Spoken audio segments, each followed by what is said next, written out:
la société Banesport est spécialisée avant tout dans de la grosse cylindrée, tous les véhicules sportifs en général. Il va de soi qu'on a aujourd'hui une facilité et un développement et un penchant pour BMW. Qui plus est, toute la série Motorsport par cœur est vraiment de les améliorer. On a même de les améliorer et de les modifier. Toutefois, on fait toutes les grosses cylindres en général, toutes les grandes marques les plus prestigieuses telles que Lamborghini, Porsche, Audi, Mercedes. On n'hésite pas non plus à faire tout ce qui est restauration de véhicules, donc on s'intéresse également à tout ce qui est véhicules historiques. En contrepartie, on est passionné et on a l'idée que la passion, elle est de partout, donc on n'ira jamais à l'encontre d'un client qui aurait une voiture qui ne soit pas de ces marques-là. On fait absolument toutes les marques et pour nous, un client passionné, ça reste un passionné. Peu importe la marque du véhicule, la passion, elle est là avant tout.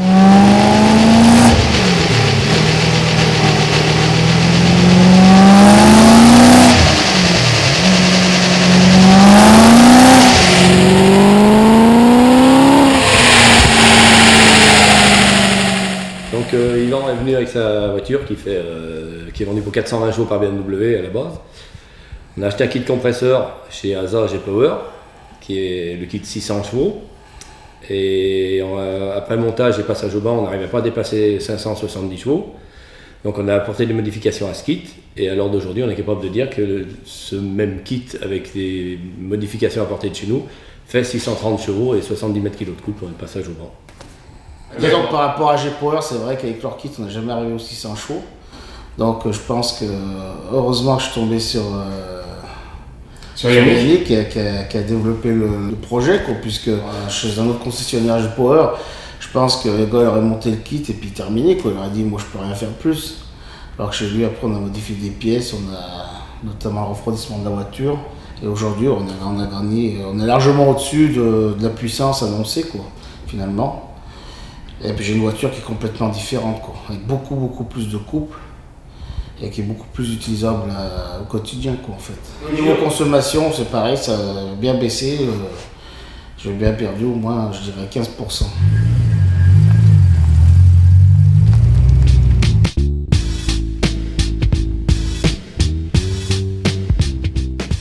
On est un véritable préparateur automobile, ça fait 20 ans aujourd'hui que la société existe. On est étroitement lié à une activité compétition, c'est-à-dire qu'on va être à même de développer des véhicules en permanence pour les amener au circuit. À la fois, on va les équiper donc sur la base d'un véhicule stock d'origine pour le rendre beaucoup plus performant, tout comme on est capable de développer des prototypes, de faire des mises au point beaucoup plus complexes. En étroite collaboration aussi avec le client, en fonction de ses besoins et de ses attentes, on est à même aujourd'hui d'équiper leurs véhicules de pièces techniques et de pièces détachées, donc des plus grandes marques dont on est revendeur aujourd'hui qui peuvent provenir des différents coins du monde. On importe des pièces Allemagne, États-Unis, Japon ou encore Angleterre. Tout comme on a à même de créer les pièces, c'est-à-dire de les développer ici chez nous, vu qu'on dispose d'une équipe de techniciens expérimentés qui a même de revoir les pièces, d'usiner les pièces, de les modifier pour pouvoir les rendre compatibles avec les véhicules en question. Là, on est sur une préparation de transformation en compétition d'un moteur 6 cylindres, 3 litres 2, 321 chevaux de BMW M3.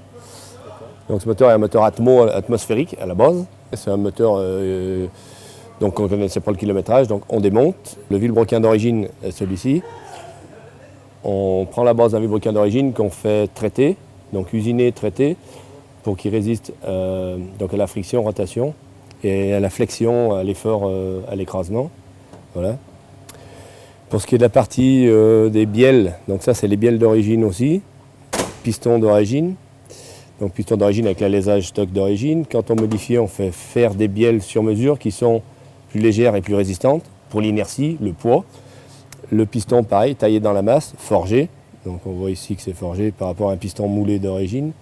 Et on modifie l'alésage dans le bloc, dans les 6 fûts, donc on voit par rapport à celui d'origine,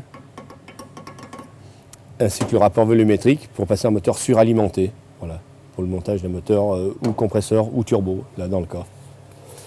Il y a aussi le joint de culasse, qui d'origine est en papier avec une espèce d'alliage, là il est tout en feuillard, en ferraille, voilà. Et il y a la partie aussi culasse où toutes les soupapes ont été modifiées avec la queue de soupape en diamètre plus petit pour le poids. Et la partie des soupapes d'admission sont en titane en fait. On a modifié le refroidissement dans la culasse pour faire circuler l'eau au point de feu, c'est-à-dire entre le bloc et la culasse, plus longtemps pour le refroidissement. Bon, alors après la modification mécanique partie moteur, on passe à la modification rapport de pont. Ça c'est un pont d'origine, ça c'est un pont modifié.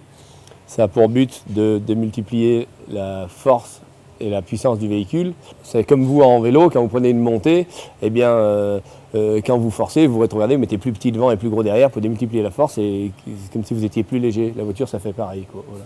Ça équivaut à avoir enlevé 300 à 400 kg au véhicule, quoi. Voilà.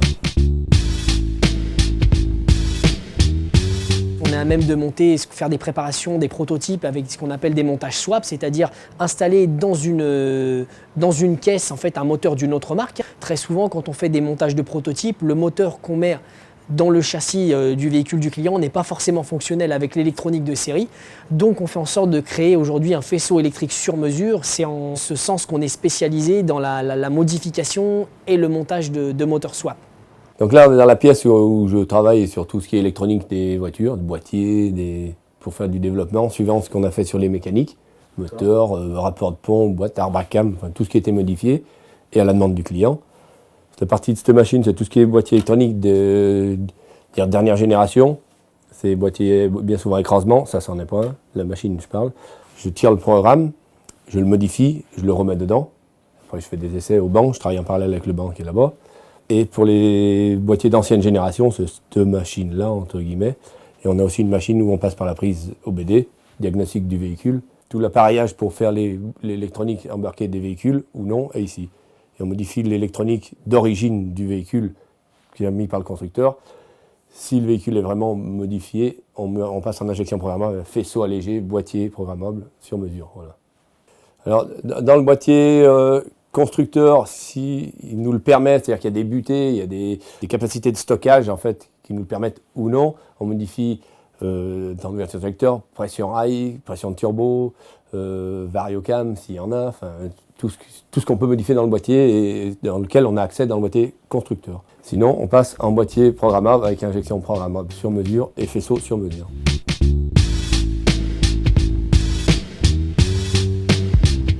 On fait aussi des préparations moteurs plus traditionnelles, tout simplement pour que le client puisse également améliorer la performance de son véhicule, mais s'en servir dans le cadre familial. C'est-à-dire qu'à ce moment-là, comme on l'a fait à l'instar récemment d'une Audi RS6, on change les turbos, on met des turbos de plus grosse capacité, de façon à souffler plus fort dans le bloc moteur. On intègre à ça une ligne d'échappement avec des descentes de turbo de plus gros diamètre en supprimant les catalyseurs, une bonne admission d'air de façon à mieux faire respirer le moteur.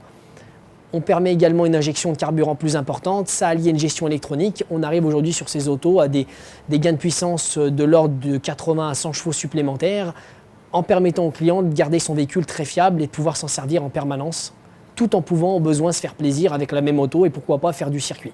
Donc la base pour augmenter la puissance du moteur, c'est de changer le turbo. Donc voici celui d'origine, qui est très petit, par rapport à celui du véhicule, ici. Avec tout un kit de durite renforcé. On y a réglé aussi la pression de turbo en jouant sur la wastegate ici. Deuxième étape, on a changé l'échappement. Donc on y a mis une ligne Miltech, c'est une marque anglaise. Donc par rapport à la ligne d'origine, celle-ci est en inox. Le diamètre est beaucoup plus gros, comme on peut le constater. Ça supprime aussi un pré-silencieux qui est là sur celui d'origine et ici absent. Ensuite, il y a un catalyseur sport, donc qui permet de mieux libérer les gaz d'échappement pour le gros turbo.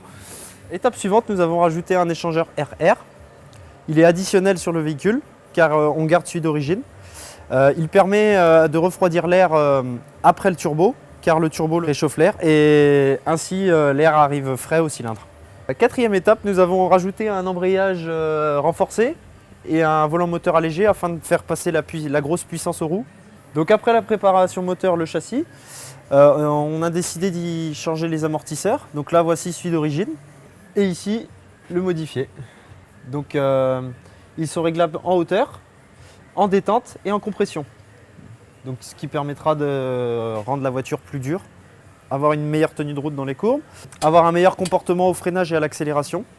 Et donc là, voici l'amortisseur à l'arrière, donc avec son ressort pour régler la hauteur, comme à l'avant. Une dernière étape, due à la grosse puissance du véhicule, il faut changer les freins, forcément.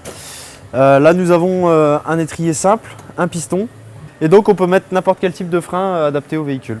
Donc 6 pistons. 6 pistons, 4 pistons. D'accord. Enfin, on dispose d'une activité en fait, de vente de véhicules neufs et occasion. On met un point d'honneur à ce que tous les véhicules qui sortent de nos ateliers, qui plus est lorsqu'ils sont d'occasion, soient entièrement révisés et entièrement revus par nos techniciens de sorte à ce que le client, même lorsqu'il achète un véhicule d'occasion, lorsqu'il sort de chez Banesport, il soit dans un état le plus irréprochable.